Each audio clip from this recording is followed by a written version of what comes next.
नमस्कार.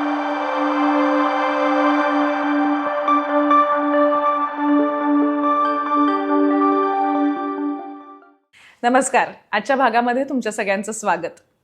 आजच्या भागाची सुरुवात एका कवितेने करूया. कुब्जा कविता. किती कमी शब्दात ती कुब्जा आपल्याला भेटते नाही का? खरं तर कृष्ण चरित्रात कुब्जेची गोष्ट केवढीशी आहे, अगदी 4 ओळींची म्हणावी अशी. एक कुब्जा नावाची कंसाची दासी आहे. 3 ठिकाणी वाकलेली, कुबड असणारी. पण कंसाने तिला त्याच्या सेवेत ठेवले आहे ते त्याच्यासाठी तिने चंदन लेप, तिलक वगैरे तयार करावा म्हणून. पण कृष्ण मथुरेला येतो. ती मोठ्या भक्तीने भगवान कृष्णाला चंदन लेप अर्पण करते. आपण परमेश्वराला चिमूटभर दिलं की तो आपल्याला पसाभर देतो. तसं परमेश्वर तिचे कुबड घालवून तिला सौंदर्याचं वरदान देतो. अशी ही अगदी छोटीशी गोष्ट. पण इंदिरा संतांच्या कवितेत भेटणारी कुब्जा आपल्याला प्रेमाचा अधिक तरल अनुभव देते. इथे कृष्णाचा वाजणारा पावा हा खास तिच्या हक्काचा आहे, हे माझ्यासाठी आहे आणि यातच त्या क्षणाची सार्थकता आहे. असं प्रेम मिळाल्यावर ती एक अनोखे सौख्य अनुभवते आहे. या सुखापुढे तिला बाह्य सौंदर्य नाही मिळालं तरी तिचं अडणार नाही. बघूया ही कविता. अजून नाही जागी राधा, अजून नाही जागे गोकुळ. अजून नाही जागी राधा, अजून नाही जागे गोकुळ. अशा वेळी पैल तीरावर आज घुमे का पावा मंजुळ. मावळतीवर चंद्र केशरी, पहाट वारा भवती भणभण. मावळतीवर चंद्र केशरी, पहाट वारा भवती भणभण. अर्ध्या पाण्यामध्ये उभी ती, तिथेच टाकून आपुले तनमन. विश्वचा अवघे ओठा लावून, विश्वचा अवघे ओठा लावून. कुब्जा प्याली तो मुरली रव. डोळ्यांमधुनी थेंब सुखाचे, हे माझ्यास्तव, हे माझ्यास्तव. आता प्रेमाचं असं तरल आणि गूढ दर्शन आपल्याला कुब्जेवर पण प्रेम करायला भाग पडतं. म्हणजे राधा जितकी आपल्याला वाटते ना आपली, तितकीच कुब्जाही आपली होऊन जाते. इंदिराबाईंची कविता आपल्याला अशी भेटते. जीवलगस सखी बनून. किती जन्मांचं आपलं नातं आहे असं वाटावं असा आपलेपणा ही कविता घेऊन येते. 4 जानेवारी 1914 इंदिरा संत यांचा जन्म झाला. त्यांच्या जयंतीच्या निमित्ताने त्यांच्या काही कवितांमधून त्यांना समजून घेण्याचा प्रयत्न करूया. 20व्या शतकाचा प्रारंभ काळ हा शिकू लागलेल्या स्त्रियांच्या जीवनात चहूबाजूंनी मोकळेपणाचे वारे शिरण्याचा काळ होता. स्त्री हळूहळू कमावती होऊ लागली होती. आपल्या जगण्याकडे, कुटुंबाकडे जाणीवपूर्वक पाहू लागली होती. इंदिराबाईंच्या कवितेत आपल्याला अशी स्त्री भेटते. त्यांची कविता बरीचशी आत्मकथनासारखी आहे. त्यांचा आणि नारायण संतांचा त्या काळातील प्रेमविवाह, लग्नाला झालेला विरोध, दोघांनी स्वतःचा संसार सजवणं, सहजीवन, मातृत्व, मग अचानक आलेलं वैधव्य, चिरविरहाचं दुःख, या सगळ्या घटनांचे पडसाद त्यांच्या कवितेत उमटत राहतात. पण त्यांचा अनुभव वैयक्तिक असला तरी त्यांचं व्यक्त होणं मात्र इतकं वैश्विक आहे की त्यांची गोष्ट आपल्याला आपलीच गोष्ट वाटते. आता हीच कविता बघा. म्हणजे अल्लड नवथर प्रेमात काही देता घेता काय घडतं याची ही कविता. देता घेता. पुस्तकातली खूण कराया दिले एकदा पीस पांढरे. पुस्तकातली खूण कराया दिले एकदा पीस पांढरे. पिसाहुनी सुकुमार काहीसे, देता घेता त्यात थरारे. मेजावरचे वजन छानसे म्हणून दिला नाजूक शिंपला. मेजावरचे वजन छानसे म्हणून दिला नाजूक शिंपला. देता घेता उमटे काही, मीना तयाचा त्यावर जडला. असेच काही द्यावे घ्यावे दिला एकदा ताजा मरवा. असेच काही द्यावे घ्यावे दिला एकदा ताजा मरवा. देता घेता त्यात मिसळला, गंध मनातील त्याहून हिरवा. वा. तो काळ आजच्यासारखा असा ईमेल आणि व्हॉट्सॲपचा नव्हता. पत्र लिहिणं हाच किंबहुना खाजगीरित्या व्यक्त होण्याचा एकमेव मार्ग होता. कारण मुलामुलींनी एकत्र फिरणं इतकं रूढ नव्हतं. स्वतः इंदिराबाई ज्या शाळेत जायच्या तिथे वर्गात त्या एकट्याच मुलगी होत्या, बाकी सगळे मुलगे.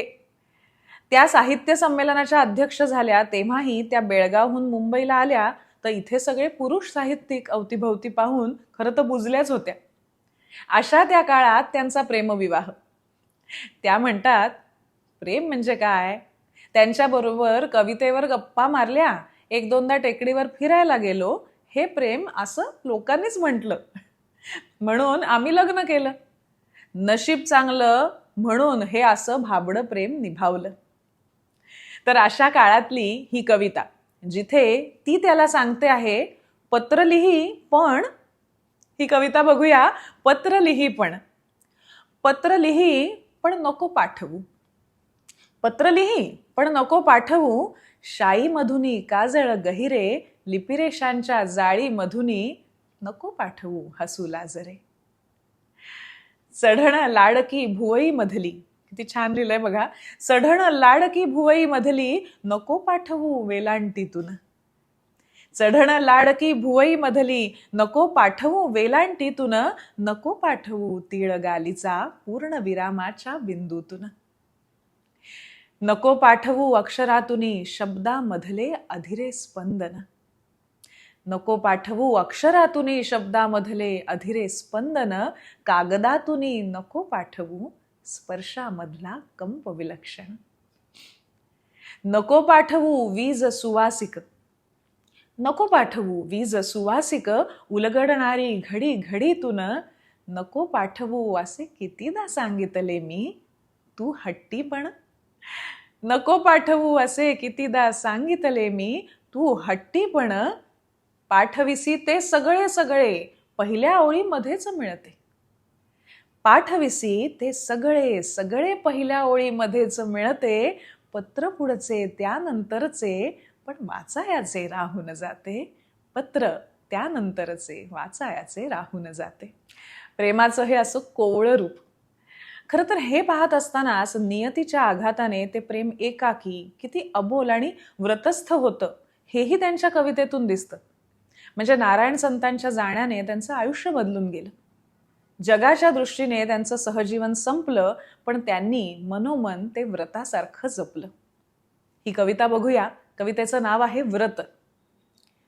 कधी कुठे न भेटणार, कधी न काही बोलणार, कधी कुठे न भेटणार, कधी न काही बोलणार, कधी कधी न अक्षरात मन माझे गोवणार, निखळे जरी अश्रू एक, निखळे जरी अश्रू एक, ज्यात तुझे बिंब दिसे, निखळे निश्वास एक, ज्यात तुझी याद असे, पण तिथेच ते तिथेच मिटून ओठ संपणार, व्रत कठोर हे असेच, हे असेच चालणार, हे असेच चालणार. या परिस्थितीमुळे त्यांच्यातल्या आईलाही खूप कणखर व्हायला लागलं. त्यांना 3 मुलं. सुप्रसिद्ध साहित्यिक प्रकाश नारायण संत हे त्यांचेच सुपुत्र. म्हणजे लंपनच्या गोष्टी सांगणारे. आता आलं का लक्षात? आणि हा गुण त्यांनी बहुधा आईकडूनच घेतला असावा. इंदिरा संतांनी कितीतरी बालकविता लिहिल्या आहेत, बालकथा लिहिल्या आहेत, पण अजिबात टिपिकल अशा नाहीत. त्यांनी म्हणजे गवत फुला रे गवत फुला ही कविता लिहिली, ती आठवते का? आणखी कोणत्या बालकविता तुम्हाला आठवतात ते आम्हाला नक्की सांगा. तर त्यांच्यातल्या आईला कंपल्सरी कमावतीबाई व्हावं लागलं. अशा वेळी घरी मुलांनाही खरं तर एक वेगळी समजूत येते, नाही का? ती आपोआप शहाणी होतात. त्यांच्या कवितेतून हे खूपदा दिसतं. तशीच त्यांची एक कविता म्हणजे अक्कू बक्कूची दिवाळी. आला मामाचा सांगावा, अक्कू बक्कूला पाठवा, आली जवळ दिवाळी, दोघी येतील आजोळी, घरी मोटार आणि न घेऊन दोघींना जाईन, दोघी आनंदाने फुलल्या, आई भोवती नाचल्या, दारी मोटार येणार, मामा आम्हाला घेणार, मामा आम्हाला नेणार, आम्ही आजोळी जाणार. आई मुळीच बोलेना, आई मुळीच बोलेना, काम हातचं सोडेना, अक्कू सुजाण थांबली, मिठी आईला घातली, का ग मुळी ना बोलशी, सांग धाडते तुम्हाशी. घेऊन दोघींना जवळ आई बोलली प्रेमळ, तुम्ही दोघेही जाणार, कशी तयारी होणार. बरे कपडे रोजला, कोरे चांगले सणाला, खण रेशमी मामीला, एक खेळणे बाळाला, नाही पगार अजून, कसे यावे हे जमून. दोघी मुळीनं रुसल्या, दोघी निमुट उठल्या, काचा कवड्या खेळत दोघी क्षणात रंगल्या. उद्यापासून दिवाळी, घरी नाहीत चाहुली, नाही फटाके सामान, नाही खमंग तळण, दोन पणत्या दारात, दोन बहिणी घरात. बक्कू जराशी रुसली, अक्कू निमूट राहिली. दोघी बसल्या दारात, रस्ता उधळी दिवाळी. आली मामाची मोटार, आली मामाची मोटार, आली मामाची मोटार, अक्कू सांगते कानात, बक्कू ऐकते शहाणी, करी मामाचे स्वागत.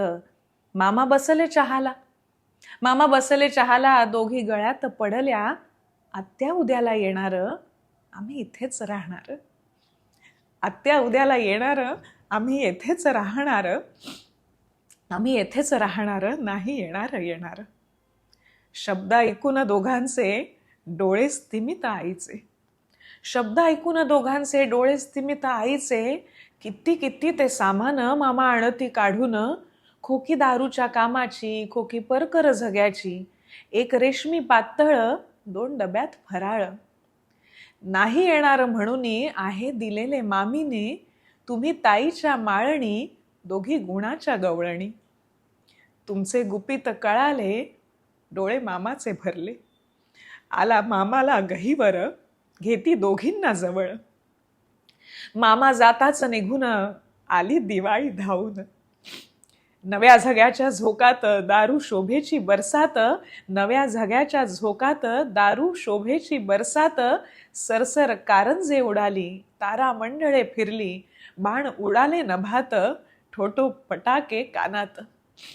अक्कू बक्कूची दिवाळी अशी थाटात माटात, अक्कू बक्कूची दिवाळी अशी थाटात माटात. किती कविता आठवत आहेत खरं तर. तुम्हालाही असंच होतंय का? मला सांगा बरं, तुम्हाला आठवणाऱ्या कविता कुठल्या?